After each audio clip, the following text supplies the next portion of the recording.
Hi, welcome to episode 3 of Cheltenham Charts. Another week of fantastic racing, a lot of clues for everyone going forward towards the festival of 2026. I've seen a few performances over the week that I liked, and we'll talk about all the performances. It was a very disappointing fighting fifth in the end, where we lost two of the main players. But overall, it's been informative. It's been a good week. I hope you've enjoyed the racing this week. I'll get on to my views. I'll talk about a lot of horses that ran this week that could run at the festival. And I can only give you my view. Sometimes it's probably not what you think, but there's nothing else I can do but give my own view. There's not 3 or 4 people on here where you may agree with one and not agree with someone else. It's just me, and you're probably not going to agree with quite a lot of what I say. But I just try and put my view across as to how I feel they've run, with a view to running at the festival in March 2026. We'll start this week with Monday, Sonic Pioneer. Just a quick mention for this one. 25-1 for the Triumph. Martin Keithley's horse won really easily, and a very lucky owner in Harry Redknapp, and you can never tell. It would be unlikely for a trainer like Keithley to have a Triumph Hurdle winner, but he was very, very impressive in this race. You have to wait for him to go up in grade. Quite a few Triumph Hurdle horses out this week, and we'll talk about them all. But this was, just a starting out point for Sonic Pioneer, but he's won really nicely, and he is one to just keep your eye on a little bit. On to Thursday, Salvatore Monday. I didn't really see a lot of excuses for his defeat to Capace Pike, who looked a very promising horse last season, but in truth, at 1-7 and with a Grade 1 victory last season, I think hopes were high for Salvatore Monday to make into an Arkle horse, perhaps even a backup to Copic de Board, and that did not materialise in this race. He had no excuses that I could see. He has to have been either not taking to chasing, a big improvement from Capace Pike, or he wasn't fit. I don't know. It's baffling to me, and this is the second baffling runner we've had from 2 weeks, along with Jade de Grugy, who was stones below her form as well. So, yeah, I'd just be looking out for the odd blowout from a Malins horse. This was very, very poor chasing debut, really, and he wouldn't be on my mind for an Arkle at all. I know he's gone out in odds, but yeah, this was too bad to be true.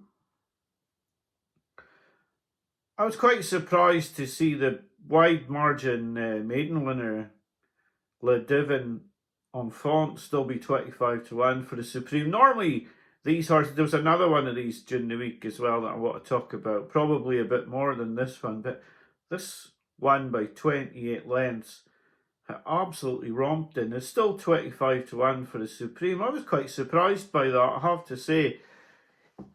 This horse looked really good. But obviously we'll need to go up in the grades, but you certainly couldn't fault this debut. And normally when you get these sort of Malins horses that wins like this, if this had won like this in February, it would be 12-1. I'm not saying to back it, but it's just because it's early in the season and it's had no hype, it seems like everybody seems to have just ignored the run, and I'm quite surprised by that. 3 horses to talk about at Newbury on Friday.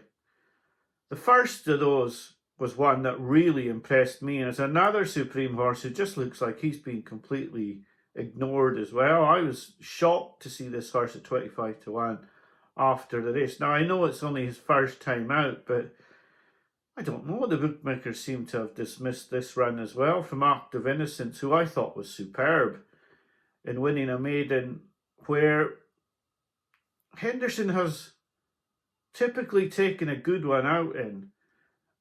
And the betting before suggested that Skelton had a very good horse in here who'd fallen first time out when looking likely to win. And the Skelton horse held the price up of Active Innocence, but the money just kept coming for the Henderson horse. I felt during the race that Sinatra was gaining a little bit constantly on Active Innocence over the jumps. It's his first time Active Innocence, and I thought he was, he's a bit careful at times. But he's still come through, he's powered into the lead, he's won really well. I have to say I was very impressed by this performance, and I was shocked to see him at 25-1 after the race for the Supreme. He will also have to go up in grade, but they're already talking about graded races for him. And I was very impressed, considering he was losing a little bit of ground at most hurdles early on.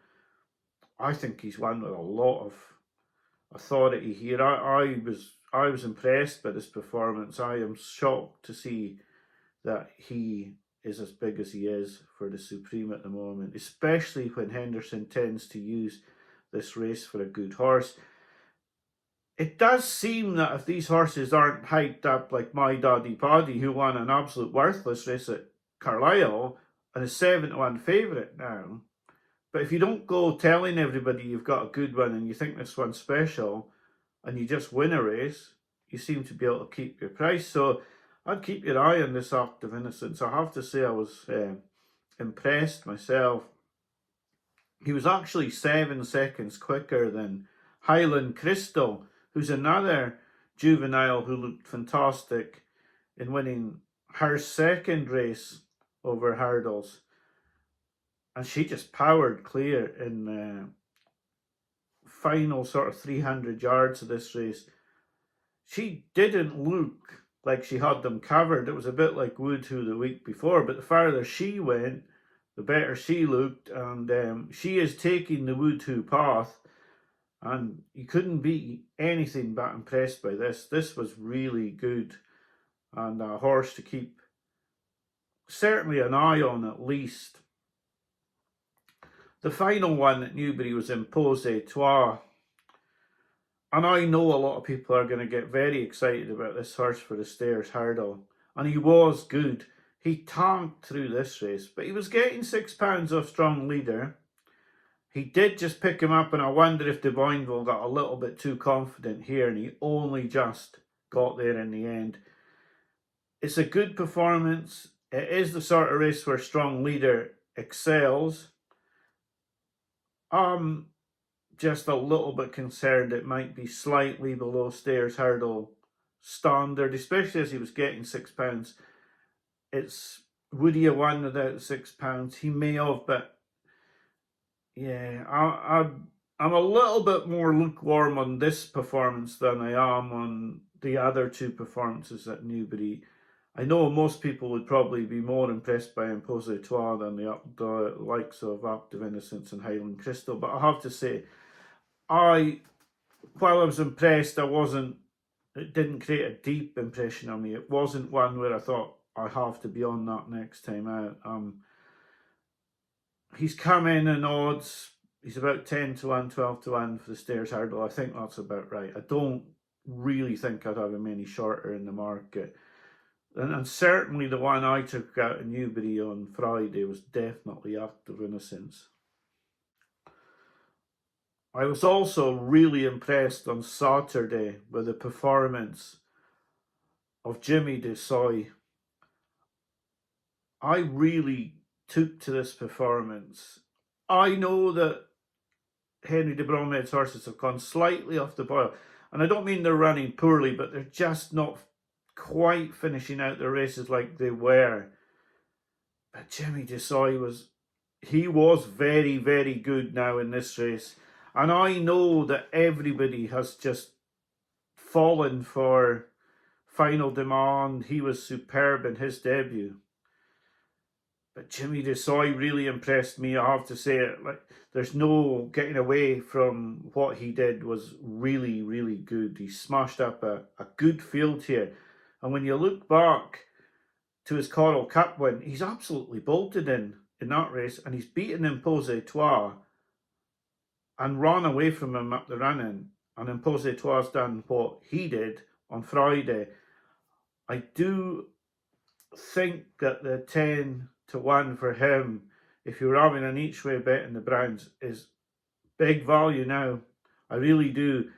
And the only worry that I'd have is that the Mullins won't hear a defeat for Final Demand. And I understand that to an extent, but I have to say that Final Demand got beaten at Cheltenham, and the form is starting to look a little bit flaky, even though people won't hear of it. The form is looking a little bit flaky at the moment for me. The New Lion fell, but I didn't feel he was going to absolutely bolt in yesterday. The Yellow Clay's been beaten by Colonel Mustard. And I do wonder if... But my problem is that when the Mullins Yard push one, and they've got another one that's not far off, they'll tend to try and split them up and push them apart. And I do feel like Jimmy Desoy was... Yeah, I have to say I was impressed. I really was. And I didn't expect to be. I was quite surprised they didn't keep him over hurdles, to be honest, and go for a stairs hurdle. But this chasing debut, yeah, I have to say I was impressed. I really was. And I do think, and I've said already that I think Final Demand may not be a Cheltenham horse. I know his jumping was exemplary on his chase debut, but yeah, Jimmy Desoy really impressed me, and yeah, I was pretty taken aback by his performance. I really liked the performance of Jimmy Desoy, and I have to say, in all truth, he's 12-1 with Hills in a special win-only bet for the Browns, and I seriously think about backing that, to be honest, after watching this race. Because he didn't just beat the Big Westerner, he tied with the Big Westerner here. He won easily, really easily, and I thought his jumping was really good. It wasn't as exuberant as Final Demand and Copic de Bird, but there was nothing not to like. I was really impressed with this performance. The 10-1 each way, as long as he runs, he can't be out the 3 surely. And the only reason he's 10-1 is because his stablemate's 6-4. If he was in a different yard, I think he'd be at 6s or 7s, because he'd be certain to run. He isn't quite certain to run because of the fact that Final Demand's in the yard, and they may look to find another race somewhere around the houses rather than take them both to Cheltenham and run them both in the same race. The Fighting Fifth.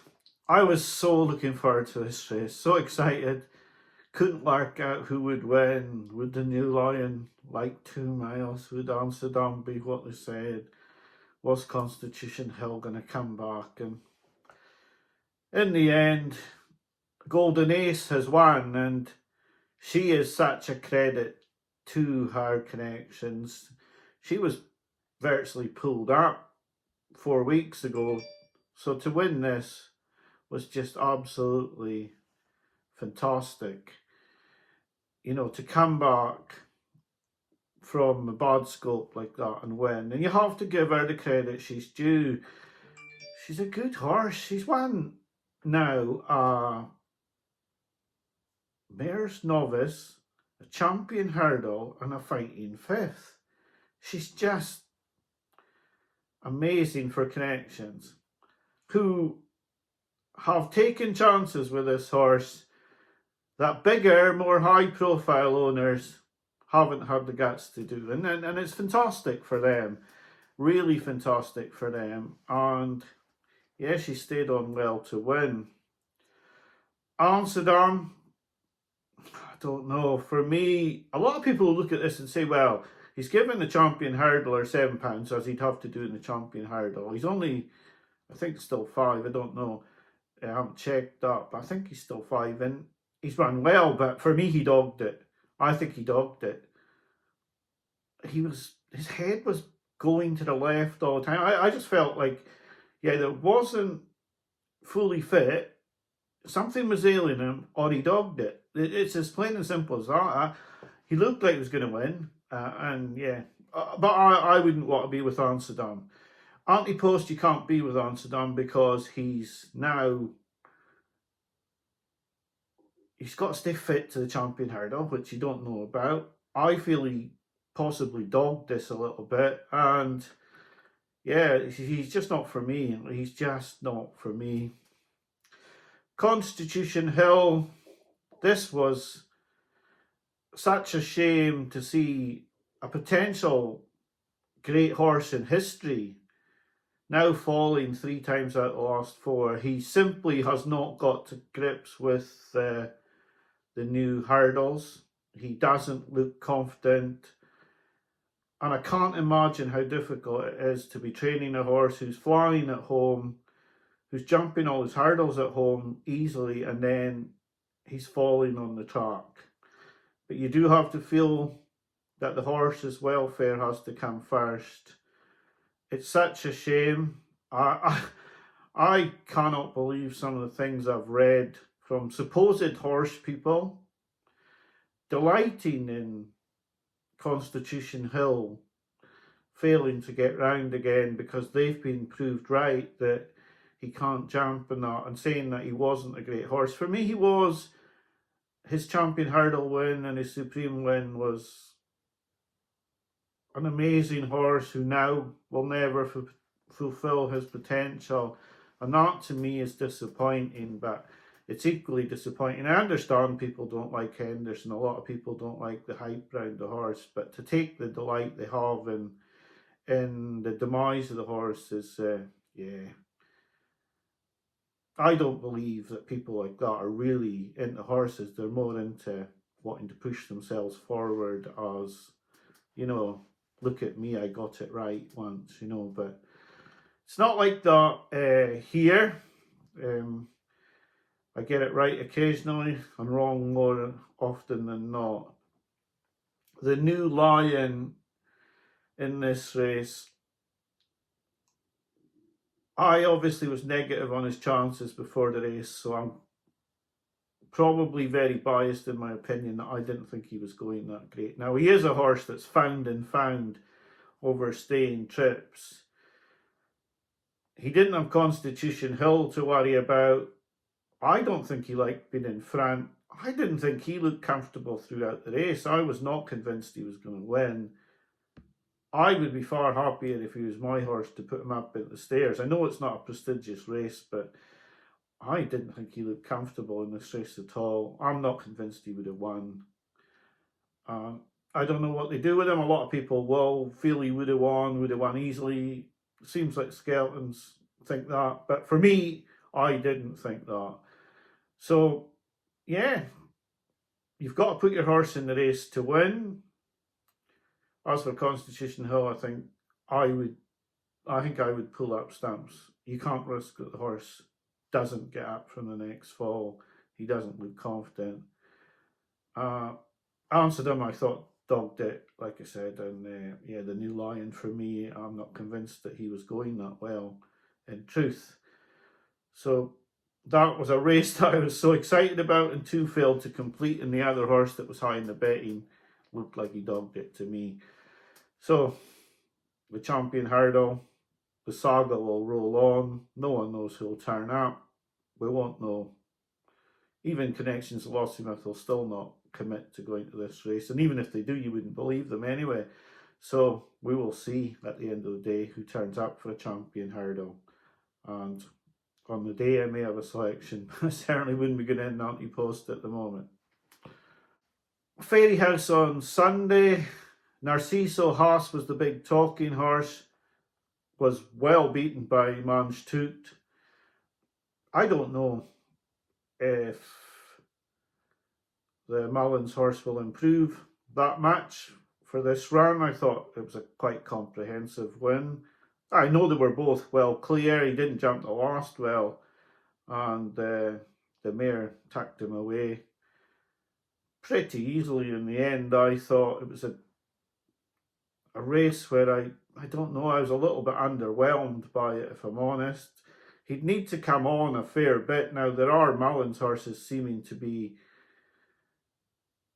needing their first run, and others like Final Demand and Copic de Board who aren't needing their first runs. Now, I'm making this part of the video before the Hartons Grace, so I don't know what will happen in that race. But yeah, for me, I was disappointed with Narciso Haas, and yeah, Manstut was a very easy winner in the end, really.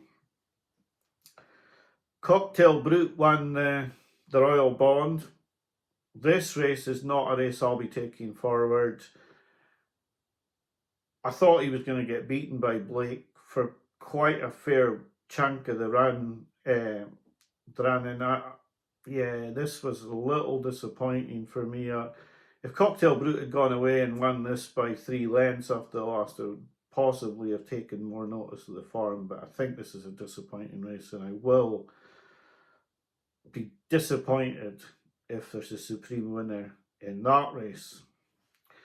The Drinmore, Romeo Coolio was awesome, but you do have to wonder, is he the one who's going to be robbed of a festival win by the fact that there's no 2 mile 4 chase? Because I don't know if he's going to be quick enough to go with Copic de Boards. And if he goes up in trip, he's up into the Final Demand Jimmy Dussault League, and you don't know about his stamina until you test him over 3 miles as well. But he was very, very good. He made one jump that I saw where he lost a little bit of ground to Old Man Dingle, but it was not a mistake even. Apart from that, he was foot perfect. He actually glided fences. I thought he was very, very good in his fencing. It wasn't a great race, don't get me wrong. I thought he was very good though. He is definitely, in my opinion, a better chaser than a hurdler. He's going to take high rank. It just looks like he's a 2.5 miler to me, and that could cause him a problem with Cheltenham in mind. But there are plenty of other races that he can win, and I thought he was very good. I did like his performance. I was very impressed with Romeo Coolio. Teehupoo beat Ballyburn in a really close finish. They are now both 2-1 Ballyburn, 5-2 Teehupoo for the Stairs. I don't like either of those prices, to be honest. I think they're short for what they achieved today. It was a great race. Ballyburn, his head, I thought he was going to start trying to eat grass while running. I don't know if that's lower than his head was before. He's run a good race, and as I've said earlier in the video, are Willies fully tuned up? Some of them maybe aren't, I don't know. Yeah, I think if it was out of the 2, I would take him, but he's run a great race here. This is his first race back after chasing. I'd probably be more inclined to take him for the Stairs than Teehupoo, but he's won nicely, and it's been a big day for Gordon Elliott on the day. I don't know quite what to make of that Hartons Grace. I think they're both poor prices for the Stairs hurdle in truth, but on the day they'll probably be even worse. I don't know if they deserve to be that short for that finish. It was a good race. I do think that there'll be challengers to them coming out the woodwork, so yeah, I think they're fairly short for what they achieved today, but it was a great race.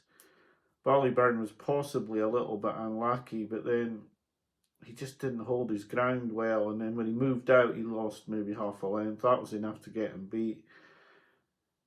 I think possibly out of the 2, I would rather have Ballyburn in the Stairs hurdle than Teehupoo, but we'll see what the ground comes up. But it's probably not been quite as soft as what Teehupoo would have liked today.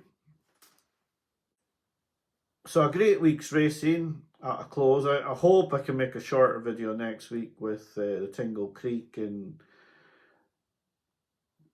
I don't think there's any really big racing during the week, but we will see. Like, there has to be contenders coming out of all sorts of places as we move towards Christmas and then towards the festivals. I thought there was a lot of good performances this week. There really was a lot of good performances. I liked Active Innocence. I did. I really liked him. I liked Jimmy DeSoul. I think he's a decent price for the Brown Advisory. In truth, I thought it was a nice performance yesterday from him. And I liked Romeo Coolio today. It was a great race for the Hartons Grace. I just feel they're maybe a little bit short for what they achieved, but it could be that it's like the race a couple of seasons ago where Slade Steele and Ballyburn ran against each other and both won at Cheltenham. So, but they both can't win because I think they're both going for the same target. So they may finish first and second, of course. But yeah, I'm going to get this video up now. It's quite hard when you're putting your view on the big race on Sunday up straight after the race. But if I don't, then the video doesn't get up till 7, 8 o'clock at night and then people don't get to see it. So if I can get this hopefully up for around 5 o'clock, then that's far easier for people to watch and have time to see it. The other thing is, I am actually perhaps going to put this video onto Twitter, just because I've had a lot of people say to me that why haven't I started the videos, and I've already had 2 out and a lot of people aren't getting notifications and I'm not really sure why. So I will put this one up, but this will be the only one that I'll probably put on Twitter as a link, because I don't like to do that. I don't like to push for subscribers. I just want the people who want to watch will watch it. But I did speak to at least 2 people during the week who asked me why I hadn't started, and when I said, well, there's 2 videos up, they looked and they said, well, yeah, but I've not had anything come through about them being on YouTube. So just this once we will put it up. Yeah, great performances. I have to say, I am very close to going with Jimmy DeSoul. I really am. Even though he's against Final Demand, he's shouting me in, and I really was impressed with his performance yesterday. And like I say, the other performances that I liked, you can see from my view in the video. Tingle Creek next week. Let's see how Lo de Sud runs. I honestly wouldn't run this horse until the festival, but we'll see what happens. Panic Attack won yesterday after winning the Paddy Power, so maybe he can do it, but I think Lo de Sud needs gaps. So hope you have a great week. Thank you for watching my videos. Bye for now.